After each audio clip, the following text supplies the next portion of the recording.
Poems by Elizabeth Davey, Part 2.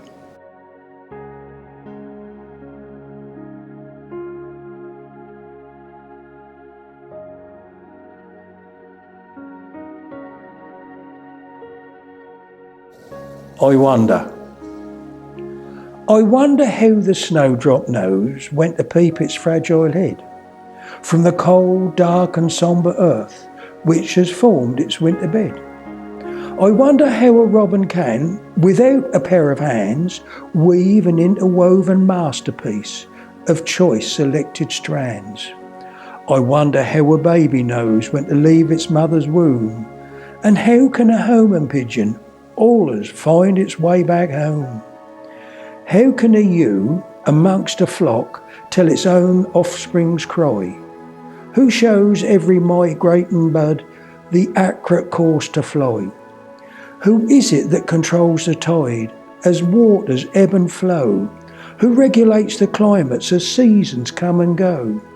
And who designed the rainbow with its bright and brilliant hue to convey to us that storms have passed and calm returns anew? Who gives us strength to carry on through sickness, grief and pain, and leads us back to happiness as we our strength regain? I wonder when two lovers meet, why it's natural to caress. I don't know who commands these things, I can only guess. Night's Reflections. In the very depth of night, when we awake from foremost sleep, melancholy thoughts and fears midst deep confusion creeps. Darkness brings deranged conceptions of an apprehensive kind, and round they orbit like a whirlwind in the mind. We consequently writhe and turn, our bodies in contortion, whilst trivial cares are magnified out of all proportion. Disillusions of the past looms up in dark reflection, weave their way into the soul in vivid recollection. But with the first light of the dawn, a solution seems to form to each and every problem, like calmness after storm. With the rising of the sun and darkness left behind, comes stabilising of the thoughts and peacefulness of mind. The Owd Woman. I saw her struggle up the hill, more breathless with each pace. She had contributed with goodwill her share to the human race. The sullen years and mark of pain showed on that careworn face, and there was little left again but dignity and grace.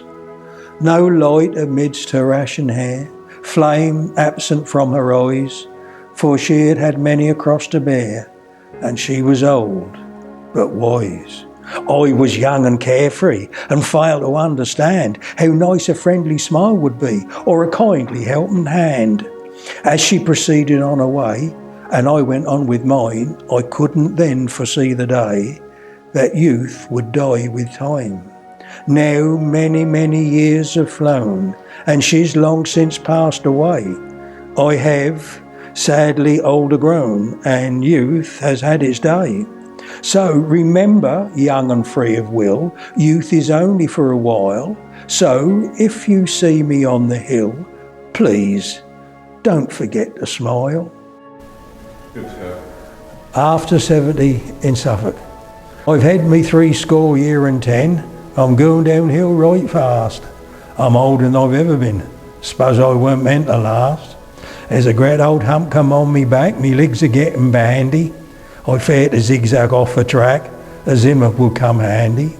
I puff and pant like an old steam train when I zarnick up the hills, and I remember once again I hadn't took me water pills. If me hearing aids turned up too high, that makes a duzzy din, yet when it's turned down low, oh my, might as well not be in. Me eyesight too is nearly gone, they say one's better than the other. When I ain't got me glasses on, wads run into one another. I had to keep me head covered, me hair's already getting thin, but I ain't none too bothered. There's enough grow on my chin. I tried to chaw on a bit of meat and found that I weren't able. No wonder I was nearly beat. Me teeth was on the table. Still, I suppose I mayn't make a fuss, there's folks worse off than me. But I often have to swear and cuss, 'cause the worst is yet to be. Long lost years. In moments of sweet, silent thought, my memory often strays to times when only nature's gifts were sought in my golden childhood days. I journey back into the past, so many years gone by, when I walk amidst the unmown grass, almost shoulder high, where willows bowed their sweeping arms and bees were lured by sweet wildflowers, and I felt sheltered from all harm in my shady nooks and leafy bowers. I would sit beside the corner pond, bare feet in mud and slime, with hovering dragonflies beyond. There was no regard for time. Behind a row of poplars tall, from some distant glade or dell, I could hear the cuckoo echoing call I remember oh so well. More notable the bird song then, more significant the springs, and life meant only to contend with the fundamental things. As I slip back in reverie to the long lost years gone by, it creates a peace within for me and a tear within my eye. The Special Corner. Now, this poem is about Elizabeth returning to her place of birth, as you'll see. To a little corner of the earth I journeyed back one day, back to the setting of my birth after 4 decades away. Back to the little house beside the stream where Virginia Creeper climbed. I had gone back to fulfill my dream, to travel back in time. Grandma once dwelt across the way by the scented sycamore tree, where songbirds warbled through the day, and there was buttered toast for tea. The ancient church with its Norman tower silhouetted against the sky, the rustic clock chimed out the hour, as in many years gone by. I paused to visualise for a while how, as a young and happy bride, I tiptoed softly down the aisle, with my father at my side. My ancestors had rested there, past many, many moons, the epitaphs no longer clear on those lichen-covered stones. I recall the poignant days when, with the kindly village folk, I heard the first wet clump of clay crash down on polished oak. In the dim light of the evening sky, I slowly walked away. Again it was time to say goodbye, but I hadn't meant to stay. To that special corner of the earth I won't return again, but leave it all for what it's worth. Let memories remain. It caused me too much pain. Paradoxical Proverbs. A rolling stone gathers no moss, so in one place remain. But soon you could be at a loss, as nothing venture, nothing gain. Absence make the heart grow fonder when you leave your love behind, but it could be when to choose to wander, out of sight, out of mind.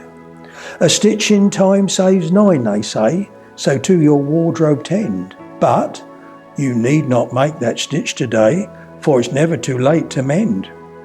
Better an old man's darling than a young man's slave to be, but it cannot result in harmony, for youth and age will never agree. He who hesitates is lost, so never be caught asleep, but consider carefully the cost, and look before you leap. Too many cooks spoil the broth, 'tis true, but never dodge or shirk. When there's a heavy task to do, many hands make light work. Never put off till tomorrow what you can do today, but as tomorrow never comes, how can you anyway? I've tried to compile this variant verse, discordance to evade, but my efficiency was made much worse. Poets are born, not made. Now, I have my own little anecdote on favourite paradoxical proverbs, and that's the early bird what catches the worm, but that's the second mouse what gets the cheese. I hope you enjoyed part 2, and once again, I hope you look at part 3 and enjoy.